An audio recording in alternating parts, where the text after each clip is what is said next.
anyways, let's hop into the game here. First phase, not going to see an IO. It's a hero pairing that EG's been doing okay with, but something I've seen almost every team do when they do get IOs, they grab Storm. And that's a hero that EG's, they played it 3 times, have only won 1 of those 3 games. And in some ways, I feel like the IO is restricting the drafts a little bit because it's like forces your cores down to these kind of static play styles. It has to be an IO pairing. Maybe hurts the draft a little bit. But with that said, they're going to ban out Storm themselves on OG. They banned the Tiny, and we're also not going to see a Snapfire, who's a hero that's been very popular. I think it's the most picked right now. It kind of covers a lot of different bases. You get a 4-staff effectively with the cookie at all stages of the game, which is great for making sure you don't get initiated on.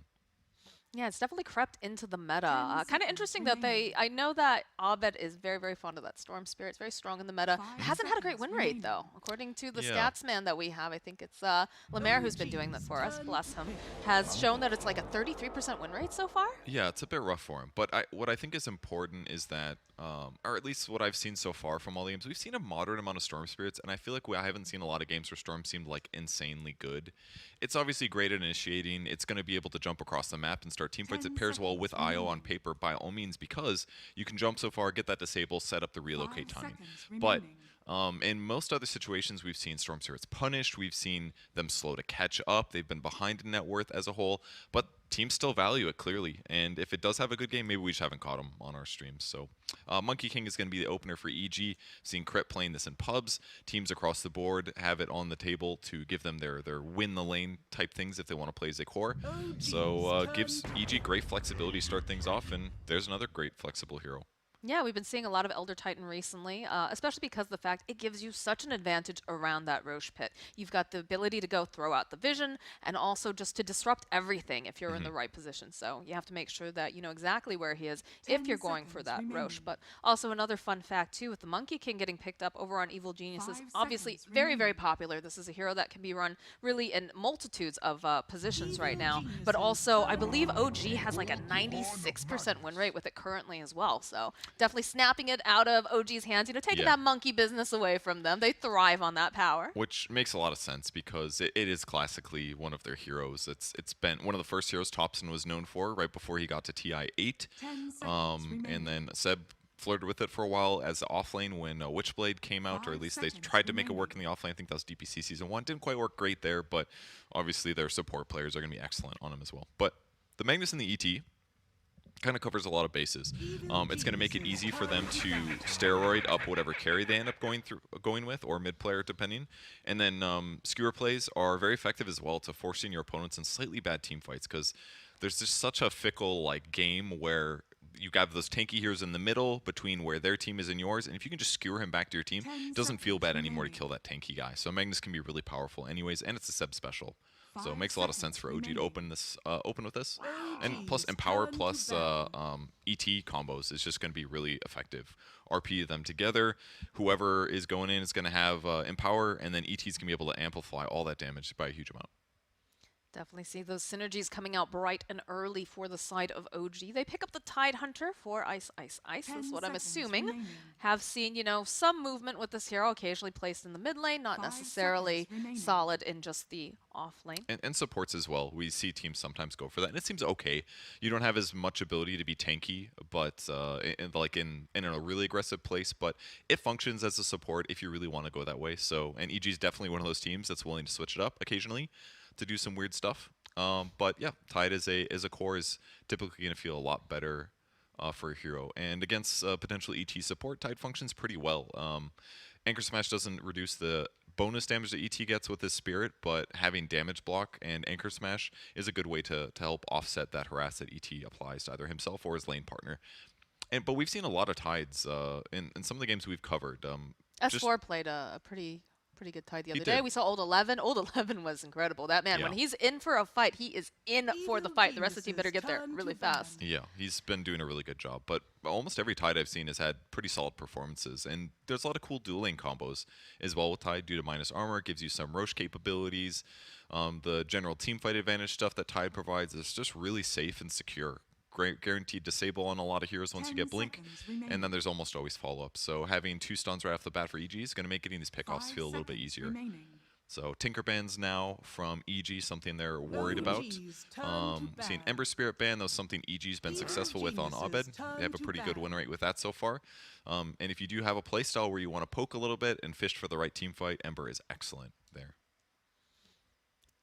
Get the Clinks ban. That is something that been seeing a lot of Sumail. Yep. Been playing that hero recently, so it makes sense that they'd want to remove it there from the pool. I think they had like an amazing game on him the first day, and then I saw him playing a different match later on. Don't remember. I think I didn't get to see the end of that game that I'm thinking of, but you know, it's still a pretty good carry. Not the most broken in the world, but not like it was a month ago. I really was disgusted with Clinks, I gotta say, a month ago. The amount of damage that they could output was just insane. I think while also farming super fast. Right, while ESL Fall was yeah. like insane. Watching this hero just suddenly, everyone was just picking it. They're trying to figure out what's the perfect build. Do you go with the Maelstrom? Do you go with crits? So yeah, I'm glad to see it nerfed a little bit. Not in this game as well, for sure. I'm interested if OG might go for that Legion Commander again. It's got about 100% win rate currently as a support too, and like that's very fascinating. I think they picked 4 times and 3 were support, and they won every game. I think one was Thompson mid with it, which is very close to my heart because you know, in SA that is the common thing that you'll see is a Legion Commander just me mid goes right out. It's a fun one, yeah, for sure. It's because you get so many more levels. It's a slightly different play style. You're closer on the map, so it's maybe easier to move around and get duels. Kind of fun one for sure. They protect themselves on the EG side by banning out Slark. Very good hero against some of those offlaners. So Slark is gone. Would have been good with Empower as well. But OG's going to go for a Hoodwink. And now they're going to get to see basically the whole EG draft without revealing much of their own. They could play Hoodwink as a core. I think I've only seen it as a support myself so far. But Thompson classically did like playing it mid, but I'm not so sure we'll see it. Very much a Soxa hero though too. Sox is excellent with the Hoodwink, so I wouldn't be surprised. Again, it's a great patch. We're seeing a lot of flexibility coming out with many of these different heroes. Hoodwink can be moved in multiple positions, so can the Magnus. We've seen No Tail rock that Magnus as a position 5 as well. So really playing some 4D chess right now, and also I'm sure there's a lot of actual team meta between the two of them. Yeah, for sure. They're in the same group, so they've been playing a lot of the same teams. Maybe you can get some of that information as well to see what they did and how your opponents reacted and use that for planning stage. Well, if we do this, this is how they're going to react, and using that information, you can end up possibly out-drafting them in the drafting stage. So EG here, going to have to pick their next 2 heroes, taking their time to figure them both out. You don't necessarily want to pick the first one and then wait 30 seconds and then pick the second one. It saves you more time on the clock, but then your opponents have more time knowing what your 2 heroes are. So they're going to go for a Disruptor pick first, and we'll see what they do. They've got 30 extra seconds now by grabbing that one. Doesn't reveal too much. Disruptors felt quite good from the games we've watched, actually. Pretty routinely gives you nice advantages in some of these mid-game skirmishes, especially against mobile heroes like Magnus or potentially Hoodwink. Just being able to guarantee that they're locked down and you can secure the kills is really helpful. All right, well, these lanes are starting to shape up a little bit more now that we have the Invoker picked up as well as the Disruptor. But OG responding very, very quickly. They know what they want to do here. And this is something that I thought was really interesting. I was having a discussion this morning when I was getting my hair and makeup done with Mr. Avo Plus. Wonderful fella. And he's good at hair and makeup, too. Oh, yes, he's fabulous. Incredible. You know, have you seen him today? His style, his fashion. Like a bright pink jacket, very eye-catching. But we were discussing, the differences between the two teams, and we figured, evil geniuses, they tend to be very structured, right? You know that they're going to gain control of the map very, very early on, or at least they'd like to.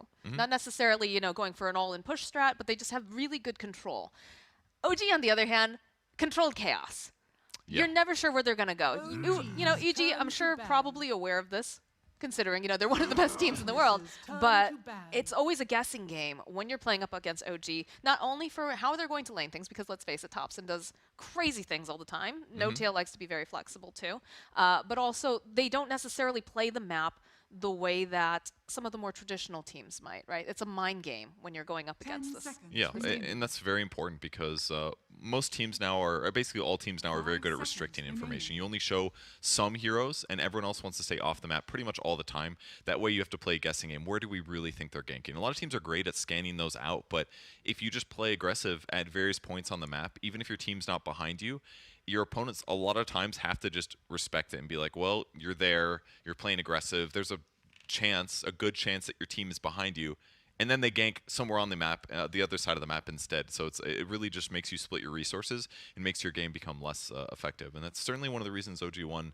initially at the first TI was Topson's aggressive playstyle. So those extra deaths that happen sometimes, they can be worth it as long as your team's still getting net worth. Can I tell you my favorite agent of chaos? Yes. Eternal Envy. He is a little chaotic for sure. Hilarious. There was a game that I was doing, I think it was casting with Jenkins, and he was playing a bristleback, and he went top to gank, and he dies. And then, like a madman, kept going top. Jenkins is like, who does that? Who fails a gank and then goes back again to try to get, like, it's just like, you know, we talk about chaos, we talk about mind games. It's very important. And because he's just so unpredictable, you know, 50-50, it causes a lot of people to, you know, reevaluate, like, how do we play against this guy? Because he doesn't make sense. Yeah.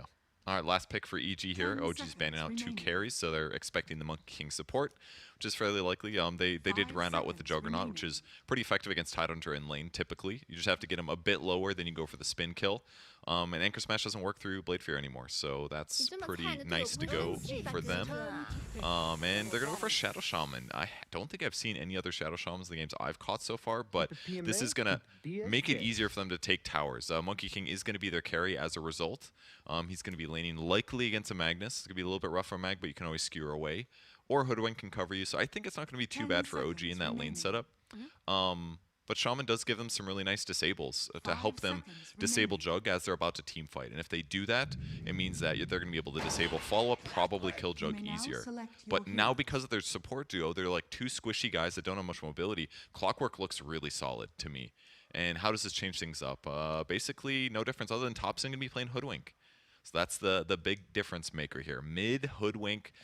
I haven't seen anybody else play Core yet. Maybe it's happened, but I'm excited to see how he does. Probably going to see your typical like Ags build that they transition into, but other than that, I mean, it's all fairly squishy, disable heavy supports on EG's side, so maybe a BKB for Topson is the other thing. BKB is great against Invoker, against Tide, against Disruptor Shaman, so maybe he gets BKB to protect himself a bit, but they're going to have Mag Jug. That's going to make Jug feel way better. He doesn't have to do this like sort of slow Maelstrom and Manta kind of build.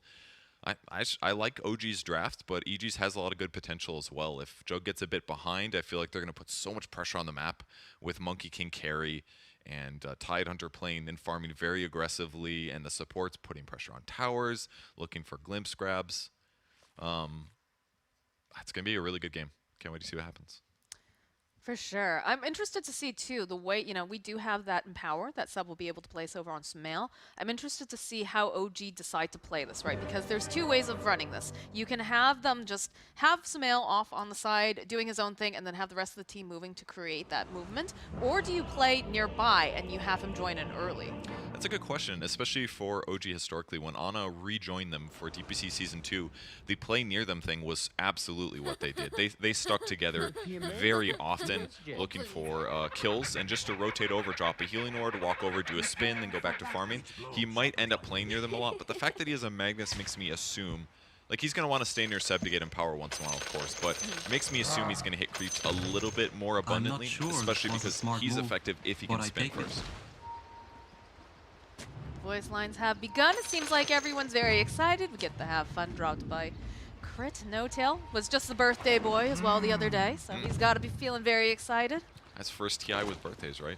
I can relate to that a bit because my birthday's in August, so it's like almost most years during TI, it's like my birthday flaps in there somewhere. Oh, really? But now that everything's different, it's like they get this new special birthday experience. The TI birthday experience. Scrimming all day, watching replays, practicing, eating food that you're not used to. The best birthday you can have. I mean, let's be fair. A lot of these guys, a good birthday for them is scrimming, staying in the room playing, you know, maybe getting food that's a little bit more. Winning your scrims, that's the best day, right? That is. You're feeling good when you win that game. When you see also, like, you know, just queuing in general, see that whole line of green, feels damn good. It does. Winning is everything. All right, positioned right now just to maybe spot lanes. They're going to spot Crit with his Observer Ward, so they can maybe anticipate where they're going to start, but everything looks normal on the EG side, everything normal on the OG side. A little pressure, though. A little bit of pressure over onto Ice. Doesn't seem too concerned, but No Tail making use of that Battery Assault, getting a couple whacks in. That was definitely worth it. Gush back here. Crit's maybe going to give him a little zap on the way. A couple slaps, but good harass for Clockwork to start things off. All right, trying to get into Arteezy's mind right here, I think. Yeah, right? That must be so strange. Yeah. Absolutely strange to have that in there and just be like, oh man.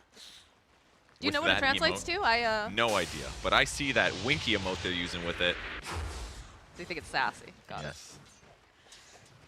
All right, so we have the matchup of Thompson and Abed, of course, here in this middle lane. That should be doing just fine. In the side lane, it looks like Ice Ice might is be going sitting down. so very low already. That was No-Tail running and going for the battery salty, and he's doing a great job harassing Ice. They don't have a salve on crit. They spotted this earlier, I think, with the Observer Ward. Maybe this is why No-Tail went for that early trade, because he's having to tango up. It's hurting him a lot. Arteezy taking a lot of damage early on. Sox also sitting a bit low. Seb has already started those mind games. He's thrown out the high five. Another Gush bottom on No-Tail. Gush bottom, crit, trying to run away here. We'll throw out a couple more slaps. No-Tail sitting very low. This is really good what No-Tail's done, though, because he's gotten their HP so low that now Sumail's spin is actually a big threat. Because that's why Ice has to play safe. Ice is just getting his second last hit. Sumail's at a massive 5. I don't think they're going to be able to recover from this advantage. Yeah, that makes sense. I was wondering. I saw that he was sitting low. I figured he probably wants a free trip back to the fountain at this point. No health, no mana left. Not really going to be able to assist too much. Yep. It's very important he gets on the map. More regen this way that he'll be able to bring back here. Crit doing his best to deny Sumail, but only able to get some. But so far, everything looking all right for both teams. Sox are going to pull a creep wave behind because they don't want to contest against Monkey King. That makes sense. That's like the one lane that EG has a pretty decent advantage in. Monkey King versus any melee hero is not going to feel nice. So being able to separate him is great. Sox is going to be able to deny this creep wave, though. And in fact, Fly didn't head over for this. So this is going to be a big experience advantage for the starting lane for OG here. But they're doing the same thing. So they're also going to deny a creep wave of experience because they pulled the wave. So they'll go even here. Both teams happy. A lot of scrapping early on here. No first blood just yet, but you can tell that they definitely mean business, especially No-Tail just continuously trying to just interrupt anything going on over on the side between Crit and Ice. Thompson might be going for a kill in the mid lane pretty soon here. Abed's kind of low here. He did just use his Acorn shot, just trying to keep his health in a really low point. But the fact that Thompson's full regen and Abed is not, it's going to make it hard for Abed to keep getting last hits. Oh, No-Tail. No-Tail is going to be the first blood. Ice has had enough of this little robot. And it's going to take him out of the lane. So he's gone back to the fountain for the second time. Not this time of his own choosing. It's a tough one. Clockwork does a lot of damage, but he's not the most survivable. Just some good raw HP on him. And Shaman has a lot of damage with his right click, so having to worry about Gush is a big problem. But on the bright side, it's not necessarily massively furthering Ice. He's ferrying out mangoes and things like that just to make his laning stage good right now. And that's kind of what he has to do. I'm surprised that we're not. I guess you kind of need to stay in the lane for now, but would like to see some of these stacks being made for Ice, just because he has been having a little difficulty in this lane from the amount of harass being dished out to him. I think Sumail just glyphed just to deny a range creep right there. That's how much he cares about little margins. So I'm watching him go for this last hit that he wanted so bad, and he glyphed it right before Ice got it. Gets the deny. There's the spin damage coming in. No-Tail trying to get into position, has the battery assault on Crispmill. Moving back, though. He's going to continue with these hits. This is great. Really good damage. Oh, this is a little bit spooky right now for Crit. He's going to go hold out the shackles, but so they've worth got it. the healing ward up and running. Because Crit didn't have any more regen, actually. He just brought himself a win lace. Now he's half HP. He's got a nice wand, of course, and there's a Ring of Health on Tide, but they're, again, kind of winning the regen battle in this little trade of dual lanes. So it's going fine for them. 20 last hits now on Sumail, 16 on Tide. Some small marginal advantages, but it's a big deal in some of these matches. It just continues to be the pulling of the wave in that top area. Bottom lane, though, No-Tail again with battery assault. Sumail clicking away, does have the spin, trying to get enough damage over onto Ice, but still not able to go. Oh, there it is. There's the cogs. This is a very dead Tide Hunter. And that's going to go over to No-Tail. It was close. He almost jukes the spin there, but they're able to catch up with the battery assault, get the great cogs with both of them stuck inside, so Ice goes down. 1k advantage to OG right now, which is pretty severe. It might be on that edge, so maybe it looks a little bit more extreme than normal, but good start for them in this lane. It's been a pretty quiet time over in this mid lane, though. Everyone just busy working on getting their levels, getting their last hits. Right now, we're looking at Thompson 27 and 9, and Voker Abed 20 and 5. So fairly even. I'm interested though to see are we going to see a situation? Oh, Fly's courier gets sniped here. Are we going to see, you know, these rotations coming out fairly early, do you think? Or is it going to just be the Invoker just sticks in the lane the entire time and Hoodwink try to send someone over for like a gank? Yeah, a lot of the games we've watched recently, there hasn't been too many rotations, but this is a good game for it, I think. Another spin going on Ice in the bot lane. Just, it's a level 3 actually, so pretty good amount of damage here. No-Tail's going to change it up a bit. Misses his cogs, unfortunately, but hey, back to Ice, more damage. He's burning off some of it. The turnaround with a shackle. Ice though will back off as Smail is there with the healing ward yet again. A little mana expensive. You do want to force Jug to do this multiple times because that's less spin mana for later, but they're going to be A-okay. Thompson clinking away over at Fly. He'll throw out the kinetic, but has a bushwhack. Needs a couple more clicks to do it. Throws out the acorn, so as the vision socks are coming in, and that's a dead Fly. 8 is 3, dude. Oh, in the bottom lane, Ice gets caught in the cogs yet again. Smail collecting the kill this time. They are just pressuring here. Really nicely done by OG so far. That's going to be an EP that does land on Thompson, but spends his mana right before it gets burned away anyways, and he's doing just fine. But the the rotation here from Crit. He's got the shackle. They even bring the disruptor to make sure that this little squirrel gets kept in the cage. Nicely done. Great rotation. 2 points in Hex there for Crit, and a really solid gank. That's the rotation value from these supports, basically. Disruptor's not the best at rotating, but obviously Shaman is excellent. Great base damage, good disables, and he's able to get there and put wards down on the long way, too. He's just a little bit too fast here, but you know who's nearby? It's Arteezy. And he says, I will take that, although it still goes over to Fly. We do have some nice stacks being built, though, over here on the side of OG, which they're very aware of. Ooh, those are good ones. Fat stack there. I guess Jug's going to kill with Empower. That's the goal. He's going to go for a Yasha build. You can get away with this when you've got an Empower offlaner. Another spin for Harass on Ice just to lower him down. But he's got Hood now. The instant Hood rush to lower the spin damage that Jug can deal. Because otherwise he just gets zoned too easily. It's like a little bit of mana, a wand here and there.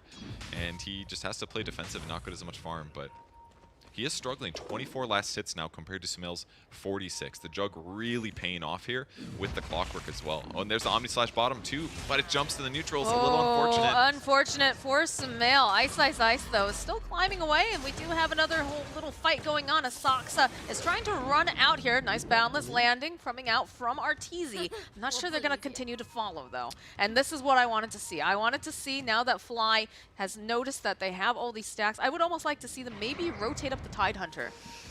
Maybe not just yet, but definitely take it together, because he's having some difficulties in that lane. And these are some fat stacks, like you said. That's the problem, though, is that Tide's like the only guy that can take it. But look at his skill build. He's got 3 points in Kraken Shell because his lane is so hard. They can't easily do this. So, yeah, Seb's going to take it himself with help from Thompson. They both have Empower, but they're just trying to get this cleaned up off the map. Get the gold, get the experience, and more importantly, the neutral items. Getting them all in that first minute period after they spawn is a nice advantage. I always like the neutral item pinata when you take a camp that's been stacked a couple times and they all just pop out all at once. It's a very satisfying experience. It is, really, yeah, because it's basically like giving everybody on your team like a bracer worth of net worth at the start of the game, and sometimes it's even more powerful. It's regen, it's mana regen. Those kinds of things end up meaning you don't have to buy consumables anymore, that kind of thing. Thompson again getting his mana drained here due to an EMP, but No-Tail being a little aggressive. Dire team scanning. They know that No-Tail headed over here. They just don't know exactly where he is. They have great wards. If you look over in that middle lane there, you can see that they've got the back of the tower covered and they've got the front area. So any sort of movement coming out from the side of OG, EG is very, very in the know about it. And that could have been just because they're worried about No-Tail's rotations, most likely. Because that's going to spot rotations between the mid lane and the bot lane, maybe. So Thompson and No-Tail both covered with these this glut of wards they have put down, but still a small gold advantage for OG, but it's not blowing up wide, so everything's fine for them right now. Jug's going to be pressuring top tower by himself, though. Maybe we'll see EG rotate now that they see some heroes on the map, but for now, yeah, Arteezy's going to rotate and defend that now that he knows the supports aren't there. So ward's paying off for EG. Can see some more movement though. They want to try to secure this bottom tower on the side of EG, take away some of this advantage, and they can see Seb is digging further and further into the tree line with the skewer. There's so many heroes from EG though. This is not looking good for them. In fact, they're all here, and they all want to just get rid of Seb. not much he can do about that one. He could have skewered and tried TPing, but like Invoker's There's too much. good there. chance he tornadoes that anyways. So they're still gonna play in the area though. But yeah, Sox is kind of ditching now. No Tails also hightailing it out of there. Fly though, gonna get held into place. Abed with the follow-up. Looks like they'll maybe get the kill. Yeah, they'll be able to get the kill on Fly. So a nice quick little pickoff. Of course, gonna walk right into Ice. So it's gonna be a little bit of a trade here. Splitter going through the sharpshooter. The follow-up with the Ravage. Abed running for his life from Cement. Does have the Omni Slash, but they're just chasing after Ice. Sox will collect that kill. Dude, those punches from Elder Titan were beefy. He's got 3 points in Astral Spirit here. You couldn't even tell that's a tanky hero normally on the Tide. He's got damage block, but who cares? He's probably hitting for like 150. You're blocking 40 of it. And they end up not defending the tower, but they got a bunch of really crucial kills. I mean, No Tail traded his life for the 5. That gets him more levels, gets him to 6 a bit faster. It's delayed slightly, but he's catching up. Thompson gets a kill as well on crit, and then they also, Ravage gets burnt. I mean, that's 3 great pickoffs. Yeah, this opens it up a bit more here for the side of OG. Now taking a bit of harass, still has the Omni. They do want to protect this mid tower, though. It's very important for that Roche advantage. They already lost the top tower. Samael was allowed to just kind of do his own thing while they were making moves below. But we do get a smoke coming out for the side of EG. Great net worth on those two right now. The Thompson's Hoodwink and Sumail's Jug, both sitting equal net worth. So even though Monkey King basically won his lane, it just felt like to me like he spent so much time running around, playing behind the tier 1 tower, and maybe he just got less last hits. Oh, the immediate spot though. This is a little squirrel that perhaps has spent too much time hiding over into the tree line because EG knew exactly where she was. Yeah, they anticipated that one basically. They guessed or assumed somebody would be playing that area. Thompson was hoping to get a cheeky solo pickoff on Arteezy, which would have been massively game impacting, but instead he's going to end up dying and giving Monkey a big net worth jump. Now they're equal in net worth, so kind of a big mistake by Thompson, but excellent punish by EG. I feel like this is textbook EG right now, the way that they're moving, the way that they're trying to gain control of the map. Yeah, makes a lot of sense. Full control of the jungle area after you've taken the safe lane tier 1. You keep 1 core, ideally the tanky guy near mid tower, because he's the hardest to dive and kill. So he should be safe to make sure they don't get to tower pressure. And now this just opens up a lot of area on the map for them. Surprisingly, Sumail, I assume maybe he would play opposite side of the map as well to be safe, but maybe they feel like it's too much pressure. Really going right for this pressure here. Thompson with the bushwhack, hunts himself a monkey. Ooh, the hook shot, not quite there. A little too short. Could have been an okay grab there. Thompson gets to follow up on that, but unfortunately they miss it. Not even that much damage dealt to the tower, to be honest. They glyphed it. I thought it was going to be fine against the wards, but once the next creep wave came, ends up not doing much. But I don't really blame Crit for going for that, because he's got Arcane Boots, so he had the mana, and it's not like they were going to get a great opportunity to drop the wards mid. So better to like force some rotations and get a little bit done here. But they're smoking. They're going to try to kill Thompson here. Easy, throwing out the Boundless. There is that gank in the other part though. Thompson, they drop the Static Storm, and they'll get themselves a kill on Thompson, and in the top lane, Samael will find himself a kill on Crit. Soxa getting the final hit on Arteezy. All right, pretty good for him. Lose Thompson, but they get 2 kills, so yeah, they'll be really happy with that, putting it on Jug. Thompson, again, very happy to self-sacrifice, and despite these 2 deaths now for him, his net worth is still looking really good because his team has also done the right thing and ganked the Monkey. So his goes down, Monkey goes down, Jug goes up, and with him power, it's only going to get better as the game continues. Indeed, it is. The fortification has been used in the mid. That's the reveal of the blink over on Ice. The shove back. He's going to try to negate some of this damage, of course, using that hood, but it's going to be just too much and overwhelm him. And they're not set up, so they get an easy grab due to the skewer back. Blink finished for Seb, and that's the power of Magnus. Just pulls people out of position, and now the pressure continues. Diffusal Blade's finished for Jug. He's queuing up Manta. He's already got 900 gold towards the last 2 pieces, so his trajectory is sitting so good here. He's not being greedy at all. He's not just skilling stats. That's in some ways not greedy, I guess. What he's doing is slightly greedy, but he's so far ahead in net worth, he absolutely just wants to get maximum damage here. Doesn't care as much about slight HP increase. It definitely feels like the way that OG is playing. You know, I asked that question earlier. Are they going to be like sticking together and just you know, having all these like kind of scraps, or are they going to just send Sumail off by himself? And it feels like Sumail's been very active so far. He has, yeah. He's been farming a lot, but now his team's rotating to him to fight. And EG's just been waiting for Topson to show in the bot lane again. This is like 30 seconds for both of them. Oh, Fly's going to spot him, though. Yeah, they just go drag him right back with the shockwave. And it's a quick and easy kill. Yeah, and that's what EG wants. That's why Fly started moving there, because he was trying to anticipate a gank that would come over and possibly counter him. He gets killed, Abed's fine. That's exactly the move they want to make. But for once, Topson read their play effectively and doesn't go in the danger zone. So and now the gank goes on the other side of the map. If they were bottom, they're probably TPing away. And now he's going to run into crit. Oh, definitely sees crit. Already throwing out the hex. Got the sharpshooter in place. That combo is going to do so much damage because Natural Order is going to lower their magic resistance even further. So it's like this nuke that already is monster magic damage is going to be even higher. It's a good combo. And he's going straight for Atos into Gleipnir on Hoodwink. So pretty easy disable setups. It's Abed baiting. No tail a bit here. They throw out the cogs. They've got the meatball. Cold snap. Spear missile charge. Goes for the hook shot. He's going to try to see if he can stay alive or maybe at least just make some space. And he's looking pretty good right here. Nope, but the tornado will hit its mark. And in the bottom lane, we lose Seb as well. Ooh, that's a big one bottom. Yeah, Arteezy helping out with that. Fly committing ulti as well. They're smoke because they're trying to get the next fight happening. They've got one Boundless Strike hit left with Jingu Mastery. So if they can get there and start a fight like right They're now, trying. it could They're be huge. beelining it over there. They see Saksa. They want this Elder Titan. They'll drop the Serpent Wards. And it looks like OG not keen on trying to defend this at this time. Yeah, it's impossible. No glyph. Still 2 heroes respawning. So tier 1 tower does fall. But 5k gold advantage for OG. Man, they are getting ahead. Now, there are some periods of the game that could be scary for OG, even if this net worth continues creeping up. Talking Cataclysm stuff, Invoker's got to get a lot of levels. He doesn't buy Midas, though, so his overall levels is going to be weaker. So transitioning from Quaswex to Exort is going to take longer, and finishing his Ags is going to take longer, too. So not the best position for EG to be in, if that is one of their win conditions, but at least Arteezy's net worth is sitting pretty decent. And look at this, so Sumail's just starting Roche. Yeah, he just walks right in, but they do not have the RP available, though. But it doesn't seem like PG's really keen on knowing what's going on. They're just focusing on the side camps over here. So this could just be a very free Roche for them. Yeah, maybe a little greedy for them, but hey, they've got massive damage on Juggernaut. There's a Sunstrike. Sunstrike. They know what's happening in the pit immediately. It's too late, though. Following up with the healing ward, and like you said, it is definitely too late. Sumail's going to grab himself the Aegis.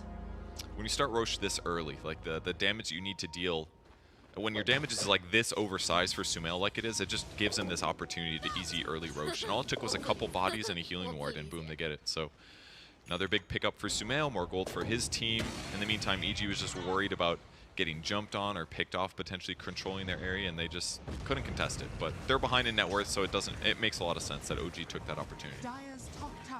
Got the Atos completed now for Thompson, so that's even more control that they're going to be able to add to these fights. That one's going to hurt Monkey a lot, primarily, because he needs to move around and fights a lot, so if you can guarantee disable on him before he gets BKB, it's a big advantage. Either him or Invoker, those are the heroes to nail with your combo. I mean, Thompson has just been very, very good at realizing which tree that the Monkey King is generally going to be hiding in if he shows in that lane. So it's already... And I think that's another reason they picked Hoodwink, because you can get some nice flying vision with Acorn Shot. Bushwhack is going to catch people stuck to trees anyways, so Monkey King's more likely to be there. And now OG's just going to pressure the top racks while EG tries to play for this tier 2 that has frankly barely been touched. They drop another Serpent Ward to get some damage in. Go home. And yeah, EG's going to maybe get this tier 2, but look what they're losing in exchange for it. A lot of HP at a tier 3 tower at 19 minutes. I'm not too sure about this. Look at the damage. It's just going to die. They're moving over to setup. I mean, they're trying. They're throwing out the Deafening Blast, but Sumail, yeah, just spins to win over here. Still has that Aegis. It still haven't taken the tier 2 bottom just yet. Ice trying to get into this position. The hookshot does not connect.